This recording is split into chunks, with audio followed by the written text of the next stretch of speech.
존경하는 국민노동조합 조합원 여러분, 정치교육원장 성삼영입니다. 반갑습니다. 정부의 재난지원금 신청이 96%를 넘었다고 합니다. 중소상인들의 매출이 늘었다는 뉴스도 늘 나오고 있습니다. 재난지원금에 대해 단기 효과는 있지만 장기적으로 효과가 이어지지 않을 것이라는 주장도 나오고 있습니다. 우리는 지난번에 기본소득의 도입 배경에 대해 이야기를 나누었습니다. 오늘 조합원 여러분들과 함께 나누려는 말씀은 기본소득이 복지정책의 하나인지 아니면 경제정책으로 보아야 하는 것인지에 대한 것입니다. 기본소득이 복지정책이냐 아니면 경제정책이냐 하는 논쟁이 어떻게 보면 무의미할 수도 있습니다.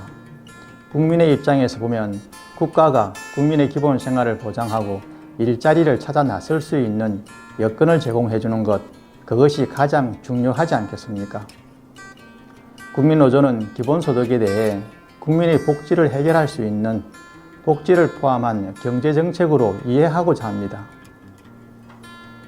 기본소득이 꾸준하게 제기되었던 배경에는 기술이 발전하고 일자리가 줄어들어 대량 실업이 발생할지 모른다는 위협이 있었습니다. 대량 실업이 발생한다는 것은 단순히 실업자가 많이 생긴다는 의미를 넘어서 상품에 대한 구매력을 가진 집단이 사라진다는 의미도 포함하고 있습니다. 상품을 구매할 사람이 사라지게 되면 당연히 소비가 일어나지 않게 됩니다. 소비의 위축은 경제의 선순환 구조를 붕괴시킬 수 있는 시장 경제의 뇌관과도 같습니다. 기본소득은 기본적인 수준이긴 하지만 기본소득을 모두 소비하는 방식으로 국민을 경제활동에 참여하게 할 수 있습니다. 이는 미약하지만 경제활동의 기본 흐름을 유지하는 수단으로서의 역할을 할 수 있습니다. 이러한 상황을 감안하면 기본소득은 다수의 실업자들에게는 기본생활을 유지하는 데 도움을 주는 복지 성격을 지니고 있습니다.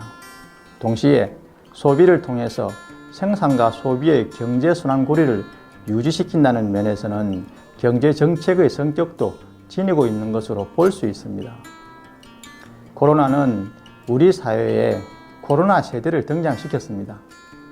코로나 세대가 느끼는 일자리, 복지, 사회 참여 등의 미래에 대한 불안감은 예측하는 것도 어렵습니다.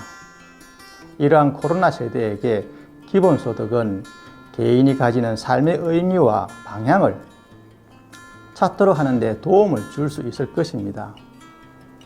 만약에 코로나 세대가 지속적으로 고용을 유지하지 못하는 상태에 처하게 되거나 일시적 고용을 반복하는 상태에 노출된다면 이들의 삶의 의미와 미래에 대한 희망을 놓아버릴 수도 있을 것입니다.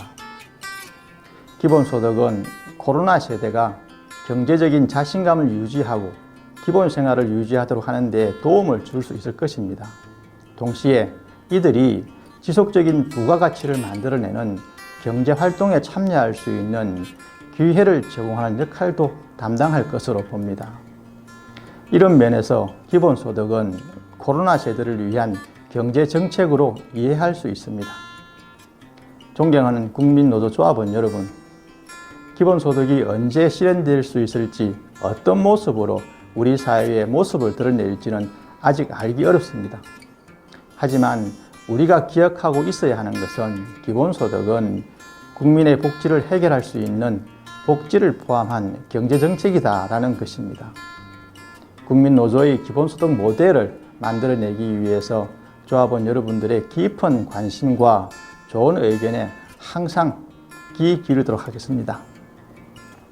그리고 조합원 여러분들께 항상 말씀드리는 것처럼 모든 조합원 여러분들께서 한 마음으로 가까운 분들에게 국민노조를 알려주시고 조합원으로 가입할 수 있도록 홍보해 주시면 좋겠습니다. 조합원 여러분들께서 주변 분들과 함께 하실 수 있는 방법은 국민노조 TV를 더 많이 전파하고 공유하시는 것이 가장 좋은 방법입니다. 화면 오른쪽 아래에 있는 붉은색 구독 버튼을 눌러주시는 것도 잊지 말아 주시기 바랍니다. 지금까지 시청해 주셔서 감사합니다.